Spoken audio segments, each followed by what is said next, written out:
Assalamualaikum warahmatullahi wabarakatuh. Kita ketemu lagi dalam program Motivasi Pagi dengan tema langkah-langkah menuju sukses.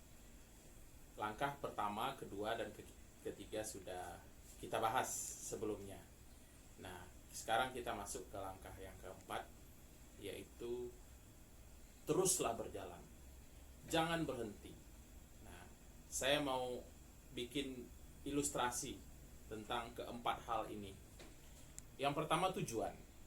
Misalnya contoh, kita dari Jakarta mau ke Surabaya. Sudah kita tetapkan nih tujuannya. Saya mau ke Surabaya. Nah, setelah itu kita segera melangkah. Mungkin pada saat melangkah, pengetahuan kita tentang Jakarta Surabaya itu tidak terlalu banyak. Katakanlah jalur yang kita ketahui mungkin hanya bus, hanya kereta api. Kita mungkin tidak tahu bahwa Jakarta Surabaya itu bisa juga lewat laut, bisa melalui kapal terbang. Anggap saja kita belum tahu, tapi kita mulai. Nah, dengan kita mulai itu, pikiran kita, fokus kita diarahkan ke tujuan. Jadi tujuan itu menjadi pandangan utama dimanapun kita berada, sehingga alam bawah sadar kita itu selalu mencari jalan. Nah, ini terkait dengan langkah yang ketiga. Kita belajar, kita pelajari secara detail. Apa yang belum saya ketahui, apa yang saya belum paham antara posisi saya saat ini dengan tujuan yang mau dicapai. Nah, itu sambil berjalan. Sambil berjalan kita pelajari. Nah, mungkin pada saat melangkah, di samping kita belum tahu, potensi yang kita miliki juga barangkali tidak banyak.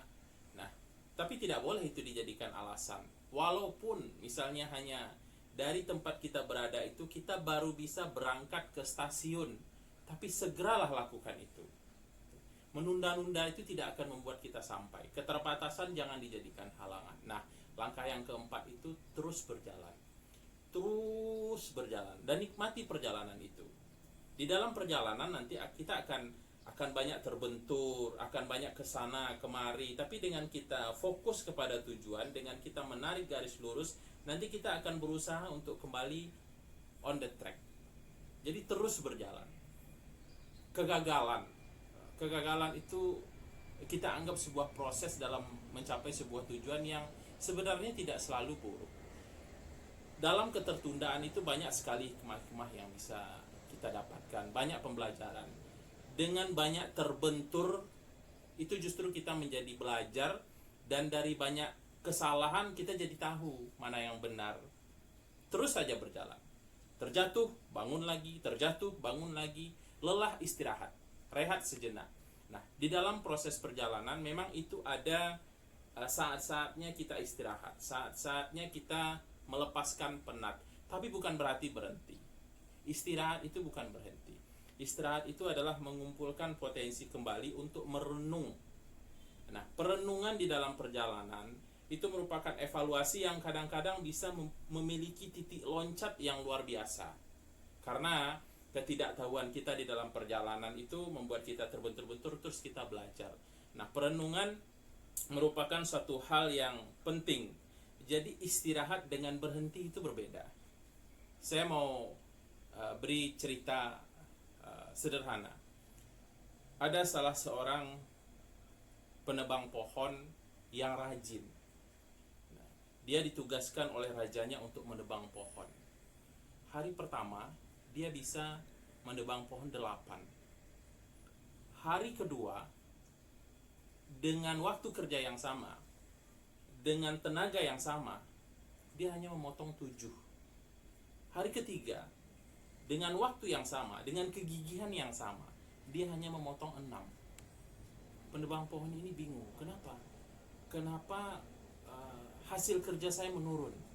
Lalu dia laporkanlah kepada raja. Iya raja, setiap hari saya melakukan hal yang sama, tenaga yang saya berikan sama, energi yang saya tumpahkan sama, waktu saya bekerja sama, tapi kenapa hasil kerja saya menurun? Nah, raja yang bijaksana ini sambil tersenyum menjawab, kamu lupa mengasah kampaknya. Jadi dia lupa mengasah kampak. Pada hari pertama itu kampaknya tajam. Pada hari kedua berkurang tajamnya. Pada hari ketiga berkurang lagi tajamnya. Sehingga hasilnya, percepatannya menjadi menurun.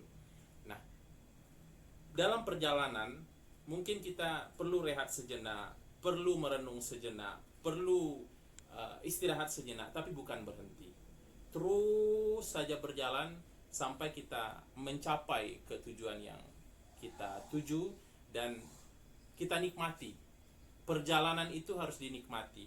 Jadi bayangan keindahan ketika sampai itu sudah harus kita tarik pada saat kita di perjalanan, sehingga perjalanan kita itu menjadi indah. Ketertundaan, keterlambatan, itu semuanya bisa kita nikmati sampai nanti pada waktunya kita sampai di tujuan yang sudah kita tentukan. Terima kasih, ikuti terus Al Amin Channel. Assalamualaikum warahmatullahi wabarakatuh.